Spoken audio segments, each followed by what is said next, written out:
عشاء کی نماز کے درمیانی وقفے میں آپ نے یہ دعائیں پڑھنی ہیں۔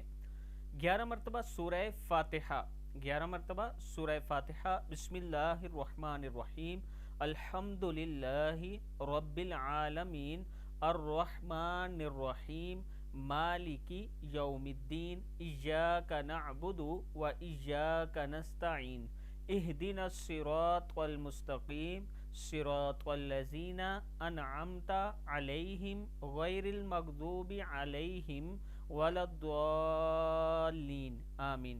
پھر آپ نے 11 مرتبہ سورہ کوثر پڑھنی ہے۔ بسم اللہ الرحمن الرحیم، انا اعطیناک الکوثر فصلی لربک وانحر ان شانئک هو الابتر۔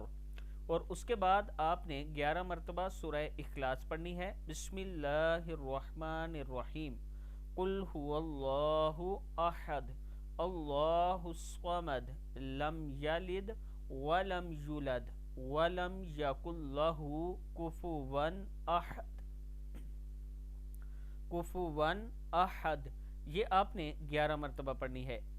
مغرب، جمعے کے دن مغرب اور عشاء کی نماز کے درمیانی وقفے میں آپ نے 11 مرتبہ سورہ فاتحہ، 11 مرتبہ سورہ کوثر اور 11 مرتبہ سورہ اخلاص پڑھنی ہے، اور اس کے بعد اللہ کے حضور یہ دعا کرنی ہے کہ یا اللہ ہم سے جو گناہ ہوئے ہیں، یا اللہ ہم سے جو کوتاہیاں ہوئی ہیں، اللہ ان کو بخش دے، اے اللہ ہمیں معاف فرما اور ہمیں دین پر چلنے والا بنا، ہمارے دنیاوی اور آخروی معاملات کو درست فرما، یعنی دنیا کے معاملات اور آخرت کے معاملات کو درست فرما، اور قبر کے عذاب سے ہمیں پناہ عطا فرما۔